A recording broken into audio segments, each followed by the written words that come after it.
Maayong adlaw mga higala mga kaigsunan. Niya nasab kita sa atong pagpamalandong sa atong pagtuon labi na gyud sa pulong sa Ginoo nga atong makaplagan diha sa balaang kasulatan mga higala mga kaigsunan. Atong padayonon ining ato ang pagtuon sa pangutana nga ikatulo nga pangutana niini nga adlaw. Ang pangutana nagkanayon. Giun sa pagpamatuod sa mga tagna sa Biblia nga kini gi-inspire o na-inspirar sa Dios mga higalag mga kaigsunan. No? So balikon ako ang pangutana giun sa pagpamatuod sa mga tagna sa Biblia nga kini gi-inspirar sa Dios. So it is being inspired by God, no? Ang teksto dinhi nagaingon mga higalang mga kaigsunan. Ang Biblia nagingon, ako mao si Jehova, no? Specific yun na. Klaro kay na nga siya ang nagsulti. Niya, bag-ong mga butang akong ginapahayag. Sa dili pa sila mutungha ako magasaysay kaninyo mahitungod kanila. Ato na siya mabasa sa Isaias 42, mga versikulo 8 ug 9. So dinhi gihulagway pag-ayo nga ang Dios mga kaigsunan gapahayag gahatag na og sa unahan niini nga sa dili pa kini mahitabo iya nang gisaysay daan mga higalag mga kaigsunan ang mga mahitabo, no? So dili mahitabo nga kining ato ang kalibutan o wala tadaan mapahibalo sa Dios mga higalang mag-isunan didto sa unahan. So iya nang gisaysay nganhi kanato ang mga panghitabo sa umalabot sa laing pagkasulti. Sa dugang nga teksto sa wala ang kasulatan. No, sa Isaias 46 bersikulo 9 ug 10. Ingon dinhi, ako mao ang Dios. Specific na. Atong niagi ako mao si Jehova. Karon niingon siya, ako mao ang Dios nga nagpahayag sa katapusan gikan sa sinugdan. So, gikan sinugdan hangtod sa katapusan iya nang gisaysay, iya nang gipahayag daan mga higalag mga kaigsunan o gikan sa karaang mga panahon sa mga butang nga wala pa mahimo. So gikan sa karaan nga panahon sa mga butang nga wala pa mahimo o sa mga butang nga wala pa mahitabo.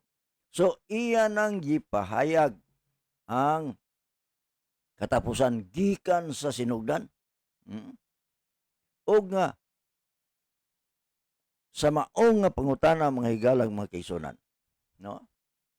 Dinhi naghatag og tubag, parsyal ni nga tubag mga higala og makatabang yun pag-ayo nato, no? Balikon ako ang pangutana, giun sa pagpamatuod sa mga tagna sa Biblia nga gi-inspire sa Dios o gi-inspirar sa Dios mga higalang mga kaigsunan.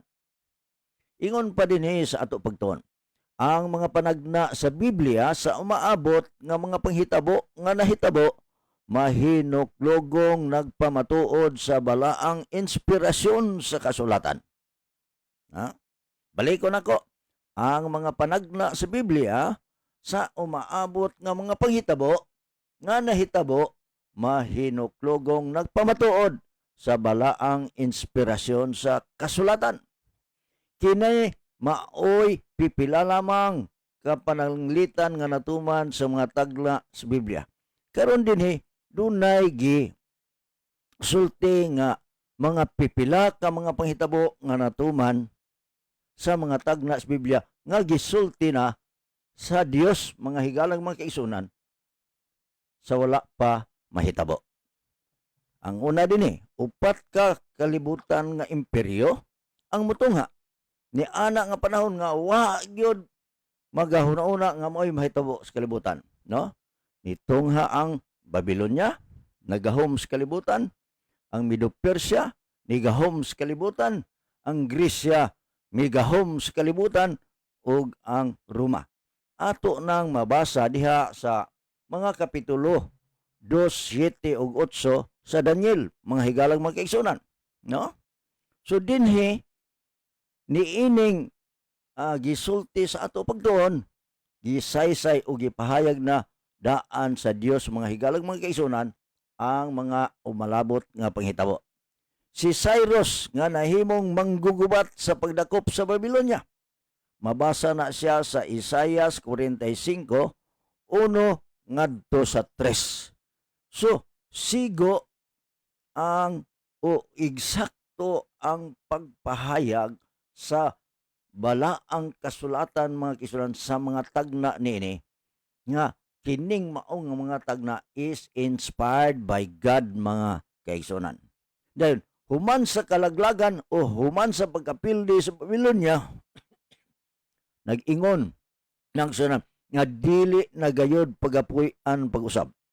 No?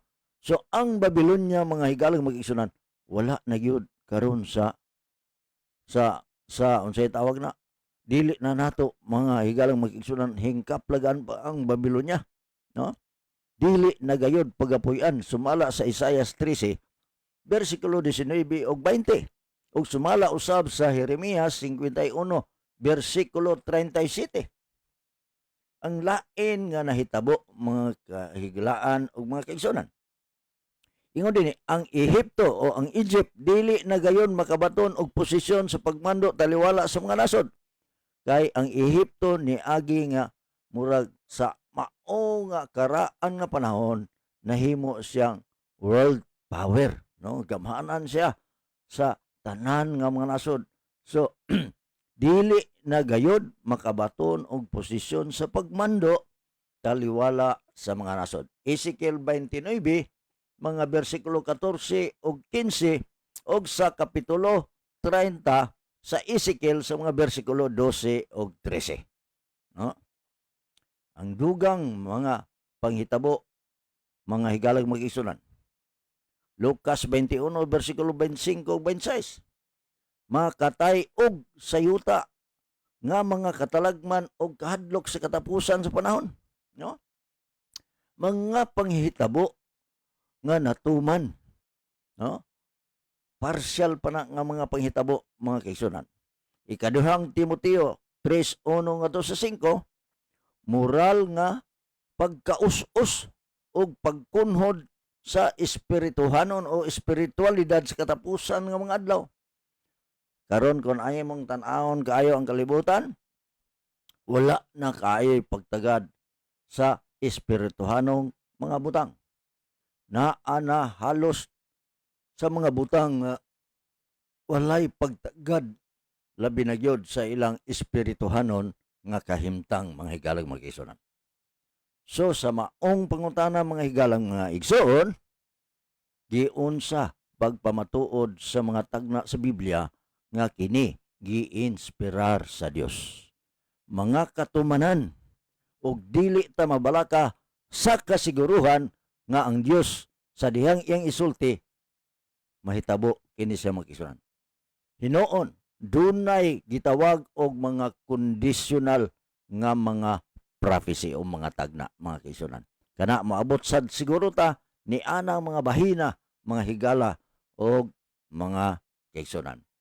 Sirhan nato ang atong pagtuon mga kaigsunan ug salamat kayo sa inyong pagkigkuyog o pagkigduyog kanako niining maong adlaw. Ang Dios magapanalangin kanatong tanan.